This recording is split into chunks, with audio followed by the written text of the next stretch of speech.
జర్నలిస్టుల రక్షణ బాధ్యత ప్రభుత్వాలదే. పాత్రికేయుల కోసం సమగ్ర చట్టం చేయాల్సిందే. విశాఖలో కదం తొక్కిన జర్నలిస్టులు డీఐజీ కార్యాలయంలో వినతి పత్రం సమర్పణ.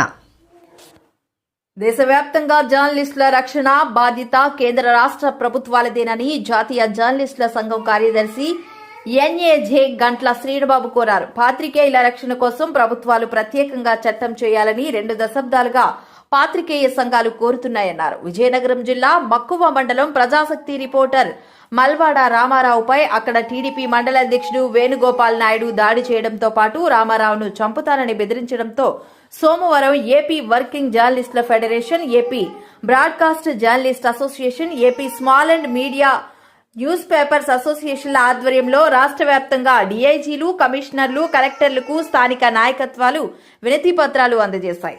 రాష్ట్ర కార్యవర్గం పిలుపు మేరకు విశాఖలో కూడా విశాఖ డీఐజీ గోపీనాథ్ జెట్టి కార్యాలయంలో జర్నలిస్టులంతా కార్యాలయం మేనేజర్ సూర్యారావు, సిసి గణేష్లను కలిసి వినతి పత్రం అందించారు. అంతకుముందు ఏయూ అంబేద్కర్ విగ్రహానికి వినతి పత్రాలు అందించి అక్కడి నుంచి జర్నలిస్టులంతా ర్యాలీగా డీఐజీ కార్యాలయానికి చేరుకున్నారు.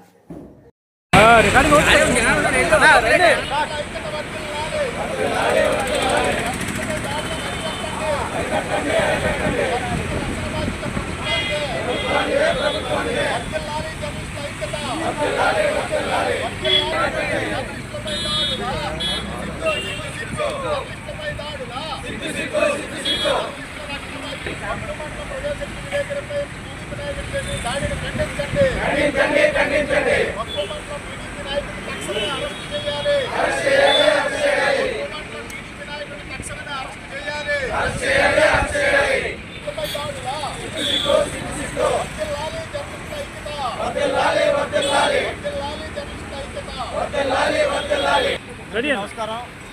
మరి ఈరోజు విజయనగరం జిల్లా మక్కువ మండలం ప్రజాశక్తి రిపోర్టర్ రామారావు గారిపై మరి అక్కడ తెలుగుదేశం పార్టీ మండల అధ్యక్షుడు వేణుగోపాల్ నాయుడు గారు మరి ఒక వార్త రాసినందుకు ఎమ్మెల్సీ ఎన్నికల నిబంధనలు పట్టవా అని ఒక వార్త రాసినందుకు ఆయనపై దౌర్జన్యం చేయడమే కాకుండా నేను నీ కుటుంబాన్ని అందు చూస్తాను, బెదిరిస్తూ చంపేస్తానని చెప్పేసి మరి బెదిరించారు. దీంతో ఆ ప్రజాశక్తి విలేకరి తీవ్ర భయభ్రాంతులు చెంది మరి ఈ విషయం సాటి జర్నలిస్టులు చక్కగా వాళ్ళందరూ కూడా దీన్ని ప్రభుత్వం దృష్టికి తీసుకెళ్లాలని భావించారు.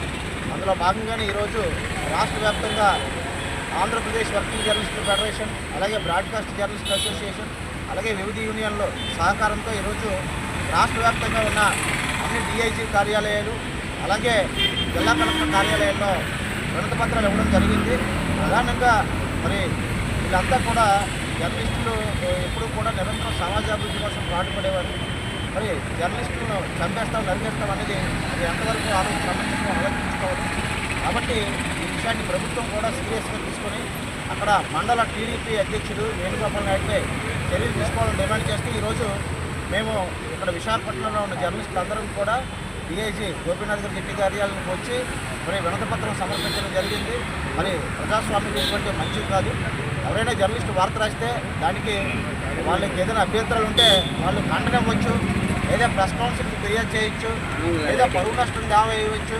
ఇలా అనేక రూపాలు ఉన్నాయి. కానీ అవన్నీ కాకుండా ఎప్పటికైనా మీ కుటుంబాన్ని అంతం చేస్తాననేది ఆ వరడు కూడా మరి ప్రజాస్వామ్యవాదులు కానీ ప్రభుత్వాలు కానీ ఆలోచించాలి. ఒక నాయకుడు ఎప్పటికైనా నీ కుటుంబాన్ని అంతమొందిస్తారనేది ఆ జర్నలిస్ట్కి మరి భద్రత ఎలా కల్పించినట్లు ఉంది. వీళ్ళు చాలామంది చిన్న చిన్న నాయకులు, పెద్ద వాళ్ళని నాయకులు చంద్రబాబు నాయుడు గారు లాంటి వాళ్ళని ఆదర్శంగా తీసుకోవాలి. ఇప్పుడు జర్నలిస్ట్ ఎన్ని ప్రశ్నలు అడిగినా సరే వాళ్ళు ఎప్పుడు కూడా విసుక్కోరు. ఏదైనా ఉంటే చెప్తారు, లేకపోతే అందరినీ కలుసుకుంటారు, ఒత్తిడిస్తారు, అలా చేస్తారు. ఆ స్థాయిలో ఎదిగి కొద్ది కేంద్ర మంత్రులు చూసి నేర్చుకోవాలి. ఎదిగి కొద్ది ఒదిగొట్టాలి, కానీ చిన్న పదవి రాగానే చంపేస్తాం, నరికేస్తామని చెప్పేసి మారుమూల ప్రాంతాల్లో జర్నలిస్టులు బెదిరించడం జరుగుతుంది. ఇటువంటివి చాలా కాలం నుంచి కూడా జర్నలిస్టుల రక్షణ సమగ్ర చట్టం చేయాలని మేము కోరుతూనే ఉన్నాం. అలాగే జర్నలిస్టుల రక్షణ బాధ్యత కూడా ప్రభుత్వాలదే. అయితే ఇటువంటి మారుమూల ప్రాంతాల్లో ఉన్న జర్నలిస్టులకే రక్షణ లేకపోతే మరి మిగతా ప్రాంతాల వాళ్ళ పరిస్థితి అని చెప్పేసి ఈరోజు జర్నలిస్టులు అందరూ కూడా భయభ్రాంతులు చెందే పరిస్థితి ఉంది. కాబట్టి ముఖ్యమంత్రి చంద్రబాబు నాయుడు గారు, అలాగే మంత్రి నారా లోకేష్ గారు, ఉప ముఖ్యమంత్రి పవన్ కళ్యాణ్ గారు, మరి కాబట్టి వీళ్ళందరూ కూడా ప్రజాశక్తి జర్నలిస్టులకు రక్షణ కల్పించాలని మేమందరం కూడా కోరుతున్నాం. ఈ కార్యక్రమంలో మాతో పాటు యూనియన్లో చెందిన జర్నలిస్టులు, అలాగే ఏపీడబ్ల్యూ చెందిన రామచంద్ర గారు కూడా ఇచ్చేశారు. అలాగే బ్రాడ్కాస్ట్ జర్నలిస్టులు కూడా పాల్గొన్నారు. వారందరికీ కూడా ప్రత్యేక ధన్యవాదాలు తెలియజేస్తాం. నమస్కారం. నిన్నటి రోజున అంటే ఆదివారం విజయనగరం జిల్లా మక్కు మండలం ప్రజాశక్తి విలేకరి రామారావు మీద అక్కడ స్థానిక టీడీపీ నాయకుడు వేణుగోపాల్ నాయుడు తీవ్రంగా దాడి చేసి దుర్భాషలాడి అలాగే చంపేస్తాను, నీ కుటుంబానికి నీకు దూరం చేస్తానని చెప్పేసి వార్నింగ్ కూడా ఇవ్వడం జరిగింది. ఇది ప్రజాస్వామ్య దేశంలో జర్నలిస్టులపై జరుగుతున్నటువంటి దాడిగా అందరం కూడా పరిగణించి ఈరోజు విశాఖపట్నంలో డిఐజీ గారిని కలవడానికి మొత్తం అన్ని జర్నలిస్టుల సంఘాల నాయకులు కూడా వచ్చి ఇక్కడ డిఐజీ గారి ఆఫీసులో మెమోరాండం ఇవ్వడం జరిగింది. జర్నలిస్టులను రక్షించే బాధ్యత ప్రభుత్వానిదే. జర్నలిస్టులపై దాడులను ఆపాలని చెప్పేసి మేము కోరుతూ ఉన్నాం. గతంలో కూడా చాలా దాడులు ఈ రకంగానే ప్రభుత్వంలో జరుగుతూ ఉన్నాయి జర్నలిస్టుల మీద.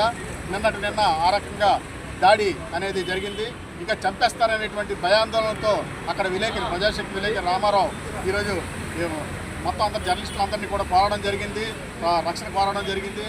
అందువల్లనే ఈరోజు రాష్ట్ర వ్యాప్తంగా కూడా అన్ని జిల్లాల్లో కూడా కలెక్టర్లని, ఎస్పీలని, సిపిలని, అలాగే డిఐజీలని కూడా జర్నలిస్టులందరూ కూడా ఐక్యంగా వెళ్ళి కలిసి జర్నలిస్టులపై దాడులు అరికట్టాలని చెప్పేసి, అలాగే ఏదైతే దాడి చేశాడో ఆ మండలం టీడీపీ నాయకుడు వేణుగోపాల్ నాయుడు ఆయన్ని అరెస్ట్ చేయాలని, ఎఫ్ఐఆర్ తక్షణమే నమోదు చేయాలని చెప్పేసి అందరం కూడా డిమాండ్ చేయడం అనేది జరుగుతుంది.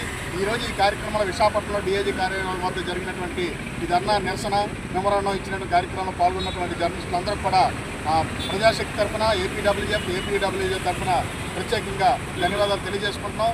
జర్నలిస్టులను రక్షించాలని ప్రభుత్వాన్ని మరొకసారి డిమాండ్ చేస్తున్నాం. అలాగే ఈరోజు జర్నలిస్టులకు సంబంధించినటువంటి సమగ్ర చట్టం అనేది కూడా ఉండాలని జర్నలిస్టు సంఘాలు కోరుతూ ఉన్నాయి. వర్ధిల్లాలి జర్నలిస్టుల ఐక్యత, వర్ధిల్లాలి జర్నలిస్టుల ఐక్యత. విలేకరిపై దాడి చేసిన టీడీపీ నాయకుడిని అరెస్ట్ చేయాలి.